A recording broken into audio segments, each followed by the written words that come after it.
Сегодня мы приготовим плов. Плов узбекско-таджикский. Потому что учили меня и узбеки, и таджики. Работали мы в одной бригаде как-то на севере в свое время. Вот. От этих ребят я почерпнул, как он готовится. В принципе, там отличий никаких нет. То есть технология одинакова. В общем, сейчас все вы видите сами.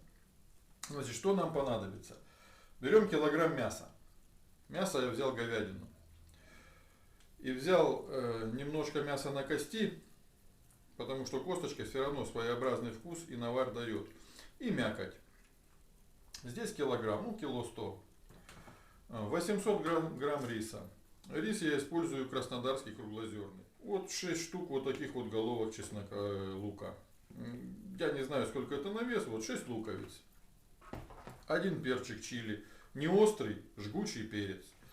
4 вот таких морковки. Из специй мы будем использовать зиру и барбарис. Также пойдет туда чеснок. За 2 часа до приготовления замочил нут, горох такой крупный. Тоже туда пойдет. Итак, начнем. Порежем лук полукольцами. Просто полукольцами потоньше.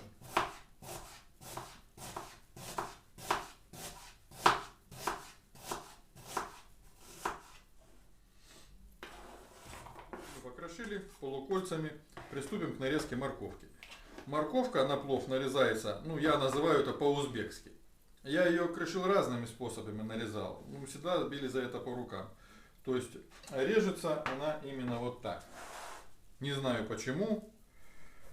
Ну, сказали, что только так и никак по-другому. То есть режется морковка напополам. Потом на такие полосочки.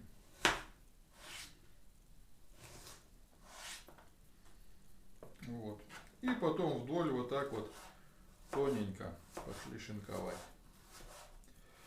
Получаются вот такие полоски. Вот это типа правильно нарезанная морковка для плова. Опять-таки говорю, почему не знаю, потому что мне удобнее там было и столбиками резать, как бы, но сказали, что ты портишь все, короче, иди отсюда. Вот так вот. Поэтому я привык резать так, и теперь я режу только так. Вот такие полоски получаются. Вот.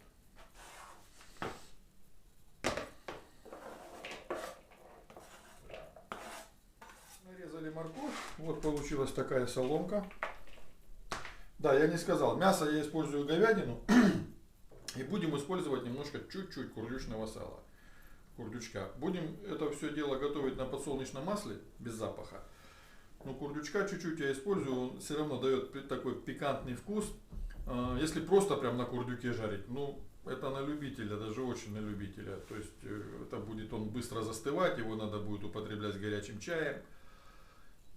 Плов кушать, да. Вот, а мы будем его кушать совсем с другими напитками, поэтому, то есть, вот чуть-чуть курдючка будет само в тему. Итак, приступаем. Вот есть такой казан.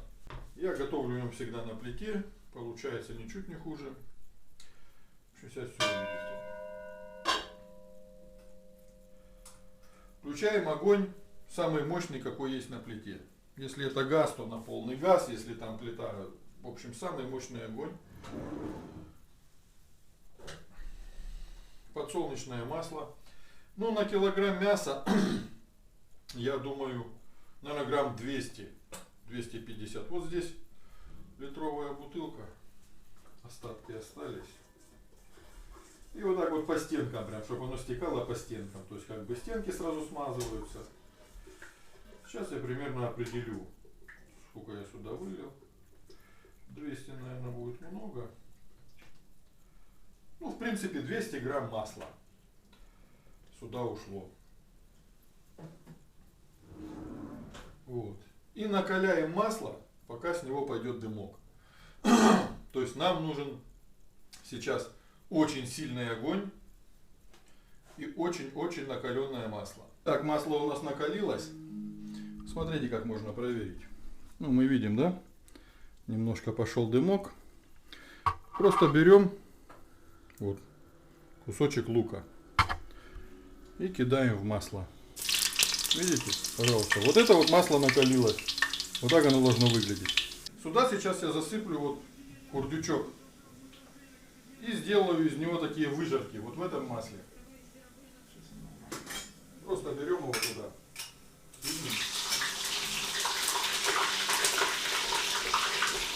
Сделаем так называемые ништячки. Вот как это выглядит в казане.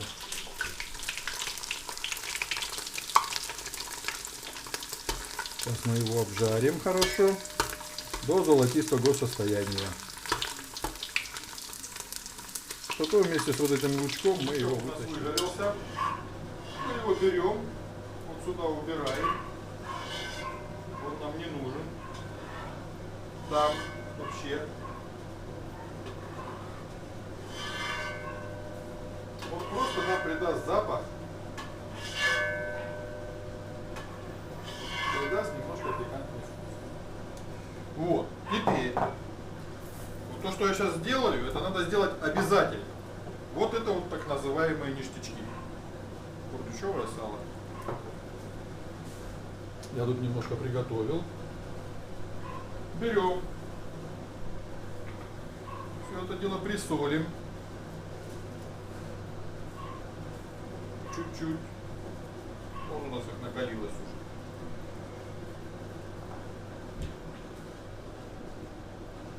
Достанем. Нальем. Чуть-чуть. Прям чуть-чуть. Вот. За удачное начало приготовления плова. Обязательный ритуал.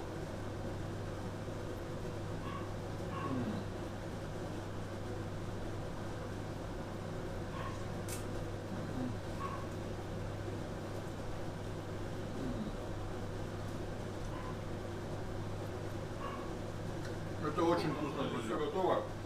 Высыпаем мясо. Сначала я высыпаю мясо на кости. Вот тут оно с жирком такое.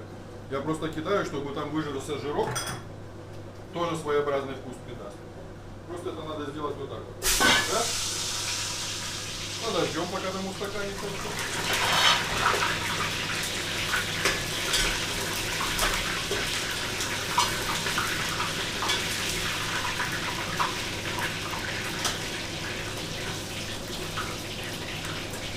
Посмотрите, как это выглядит в казане. Вот, видите, кусочки идти, оно прям корочкой сразу взялось, золотистое. Даст золотистое мясо, даст плову золотистый цвет. Мы это мясо уберем.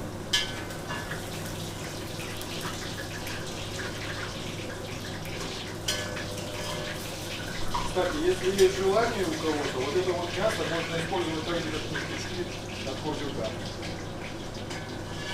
Тех же способов. Все, и кидаем основное мясо.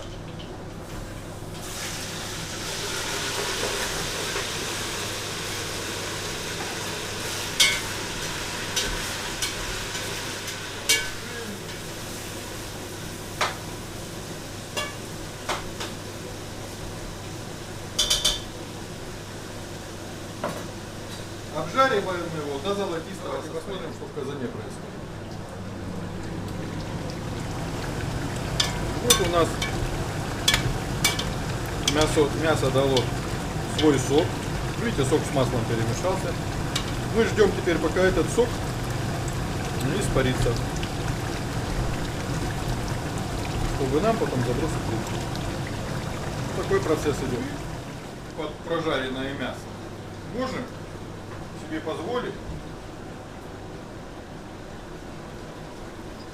еще. Вот это, кстати, напиток. Это тутовая водка. Водка, сделанная из шелковицы. Настояна на травках, чебрец, кедровый орешек, мелиса, мята. Просто целебный напиток.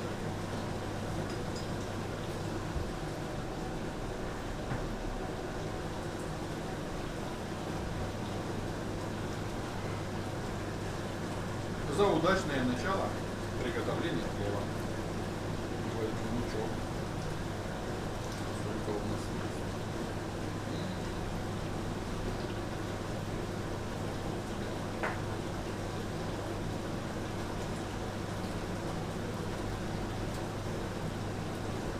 Может, кто-то осудит. Но если я буду готовить по-другому, у меня просто не получится.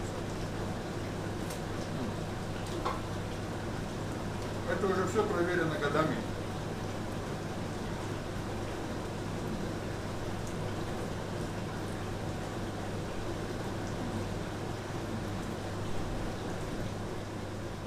Ну, а здесь процесс идет своим чередом. Да, и когда помешали, вот так, надо обязательно вот так сделать. Потому что вкуса другого не будет. Вернее, будет другой совсем вкус, если вы так не сделаете. Это тоже проверено. Так, масло у нас, вернее, сок у нас выкипел. Осталось одно маслице. Вот так это выглядит. Видите, масло кипит и мясо в нем обжаривается. Вот прижариваем мясо чуть-чуть. Чуть-чуть, чтобы вот такие корочки появились. Вот этого будет достаточно, потому что мы уже за счет того, что мясо, которое было на кости, обжарили, у нас уже получится плов золотистый. Я люблю золотистый цвет, например. Жена любит белый. Кто как.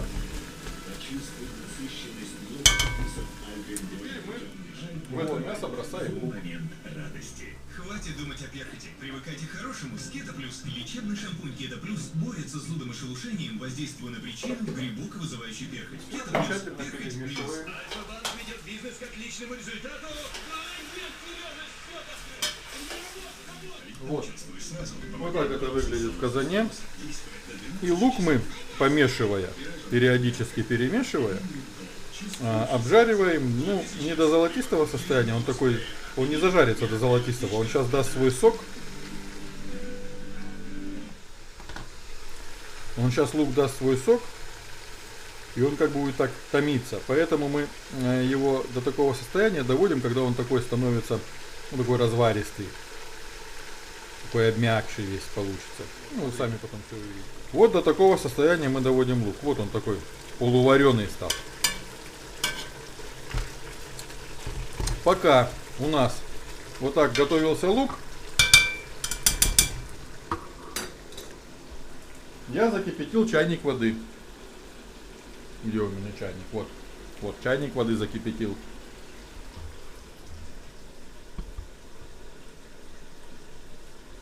Теперь мы берем морковь.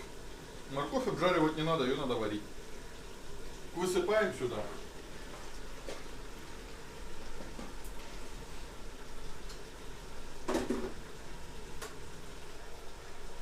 Берем кипяток, именно кипяток, и заливаем, чтобы нашу всю вот эту смесь вода покрыла примерно вот так, не вот так на палец, а вот так, на один палец.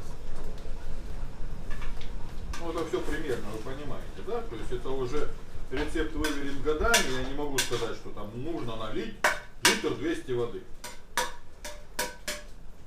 Просто наливаю, чтобы было сверху.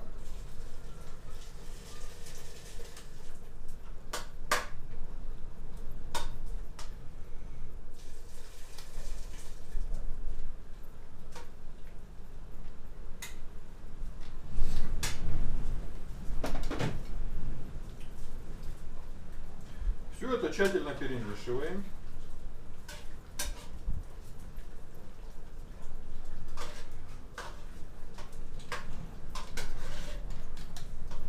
И получается у нас вот такая штука.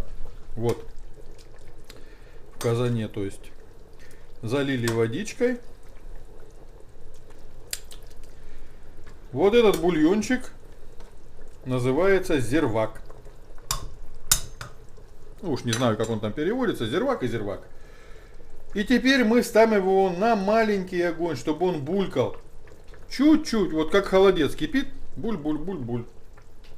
Вот я на двоечку поставил, сейчас это все успокоится, и он будет, и вот в таком состоянии примерно, ну, говядина жесткое мясо, ну, 1,5-2 часа, не меньше. Сюда сейчас мы даем нут, предварительно замоченный за 2 часа до готовки плова.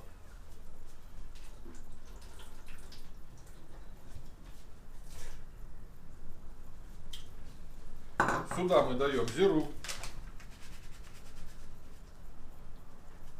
Чуть-чуть. Вот так. Ну вот, видно, да? Вот так вот. Вот так зиру даем.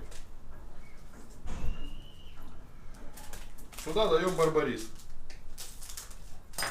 Именно вот в этот момент. То есть, когда мы залили воду, вот это все наши специи будут кипеть в бульоне. Барбариса тоже немного. Ну вот, вот так вот. Вот. Кинули. Все это дело перемешали. Тщательнейшим образом. Перемешали. Вот это зирвак. Зирвак — это основа вкусного плова. Немножко трамбанули. Не забыли сделать вот так. Ложим туда перчик. Перчик чили. Но это не острый перец, который... Это жгучий перец. Я вот люблю кинуть туда перчинку. Притопил его чуть-чуть. Ну, чеснок кидать пока рановато. Чеснок мы положим, когда будем засыпать рис. Все. Закрыли крышку. Вот смотрите, как он должен кипеть. Видите, вот он булькает. Чуть-чуть булькает. Вот, я сейчас крышкой его прикрою. Он чуть-чуть усилится кипение. И вот в таком состоянии оставляем его на 1,5 часа. Через 1,5 часа у нас происходит в казане. Итак, вот так это примерно все выглядит. Вот оно потихоньку булькает себе там. Можно так немножко помешать. Вот на этой стадии, можно сразу перед тем, вернее после того, как вылил воду, посолить. Я немножко забыл, как бы, да. Ничего страшного, то есть прошло примерно минут 20, как это все кипит. Вот. Вот это дело я сейчас все посолю. Вот с солью можно не бояться, вообще не бояться. Не, ну, понятно, без фанатизма. Просто рис очень хорошо в себя соль берет. Поэтому вот я вот такую ложку с горкой сразу ложу. Да даже 2 вот таких ложки я... Вот, ну, нет. Одну с горкой, одну вот так. Вот. И все это дело мы перемешаем. И я вас уверяю, друзья, что я, скорее всего, еще буду досаливать. Ну, как бы, как говорят там, пересол на голове, недосол на столе. Ну, плов досаливать на столе, как бы, ну, не очень это хорошо. То есть, ну невкусно это будет. Нужно угадать солью. Вот. И вот сейчас минут 20 еще прокипит вот это все дело. И я сниму пробу на соль. Скорее всего, еще вот одну такую ложку я доложу. Я еще раз говорю, что рис очень хорошо берет соль. О, собака прибежала. Собака, здорово. Скажи здрасте. Здрасте, скажи. Собака.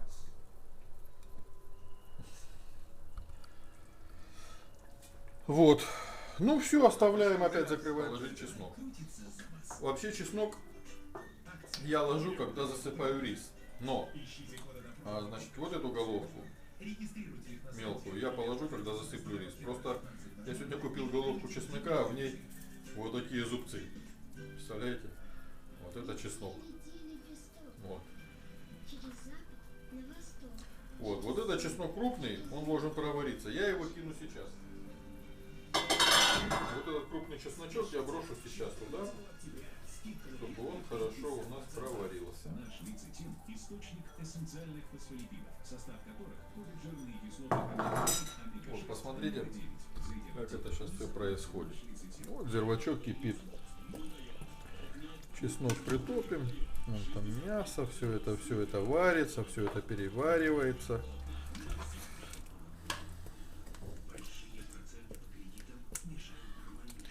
Перчинка варится. Пусть перчинка варится. Вот так не забываем делать. Ну, все, дальше варим. У нас 1,5 часа. Зирвак наш готов. Вот так это выглядит. Это все кипело долго. Вот разварилась морковь, лук. Так.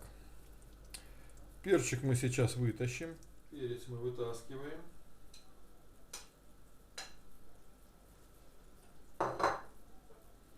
Попробуем на соленость. Если что-то не так, мы досолим.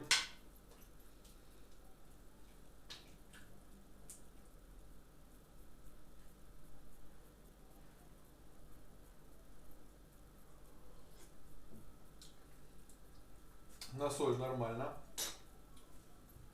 Так, что мы делаем? Пусть пока чуть-чуть покипит, мы пока промоем рис перед закипкой. То есть высыпаем рис и моем его под краном, прям под струей воды. Пока вода, которая будет выходить из вот этой вот чашки, не приобретет, ну, более-менее прозрачный цвет. Просто набираем в него воду и вот так вот перетирающими такими движениями, как будто мы рис перетираем. Достаточно. Сколько ты его не мой, добиться полной прозрачности воды все равно не получится. Ну вот так будет достаточно. То есть рис мы промыли, теперь вскипятим еще чайник воды. Что мы делаем?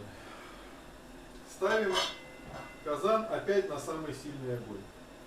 На самый сильный, какой только может быть. И добиваемся, чтобы начало сильно кипеть.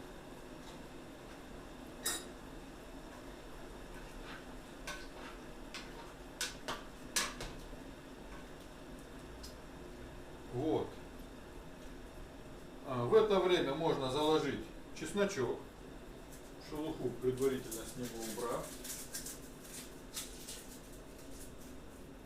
Если у вас обычный чеснок, не такой вот, как я купил, здоровый, большой, обычный чеснок, прям вот головку в центр ложим, притапливаем ее туда.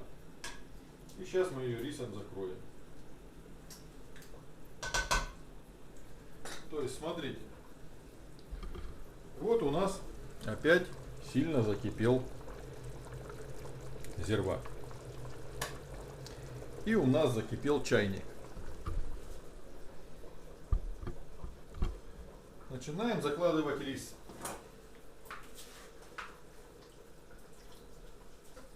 Рис равномерно закладываем по всей площади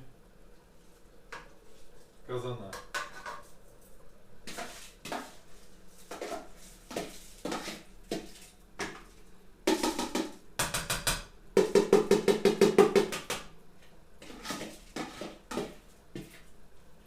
Вот мы заложили.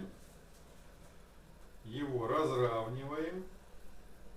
Чайник я закипятил на всякий случай, если вдруг бы не хватило нам воды над рисом в зирваке. В нашем случае воды более чем достаточно. Сейчас я вам все покажу. Рис мы разравниваем. Вот смотрите, как это выглядит.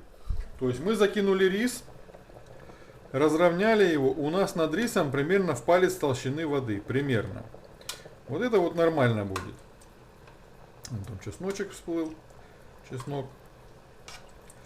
Вот. И все на сильном огне ждем, когда вот эта вода вся выкипит. Вот у нас практически вода выкипела.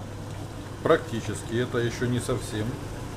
Можно вот так вот рис подровнять теперь, чтобы он более ровно лежал. Ждем дальше.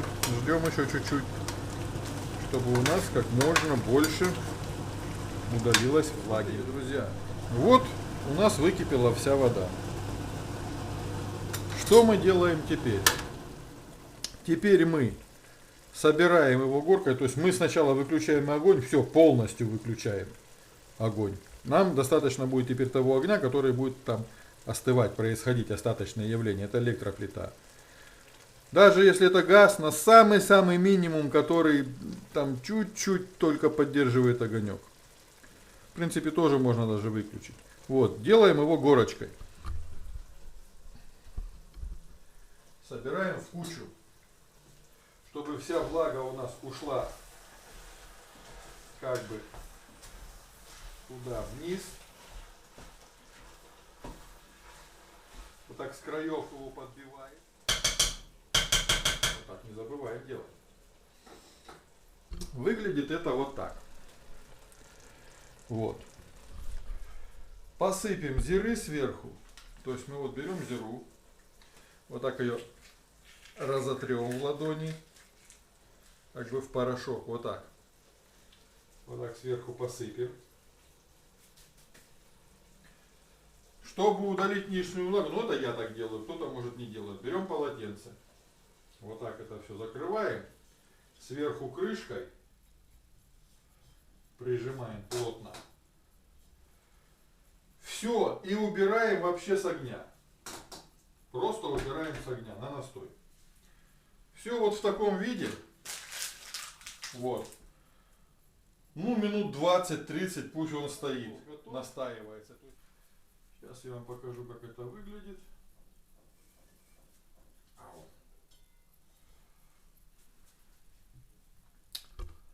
Смотрите, вот в таком виде у нас плавешник.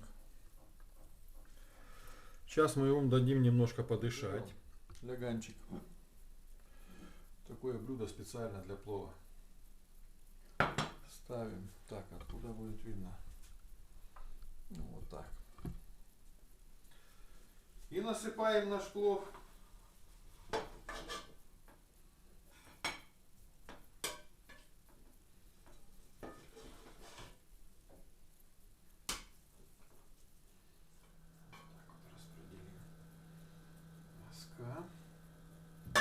Вот. Смотрите, что у нас получилось. Вот такой плов. Вообще супер. Что мы делаем дальше? Дальше, пока это все горячее, под него, ну из овощей можно, вот я к плову люблю самое больше маринованные помидоры. А если это лето, то просто огурчик, помидорчик или салат. Ну и обязательный ритуал. Достаем, наливаем.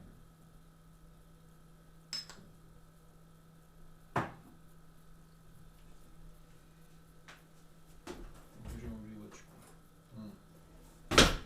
Ну, друзья, за успешное окончание приготовления плова. Будьте здоровы. Приятного всем аппетита.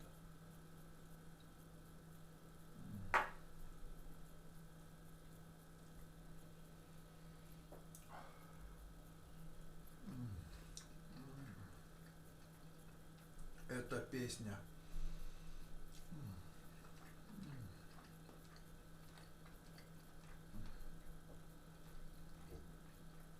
Готовьте плов, наслаждайтесь, это очень вкусно.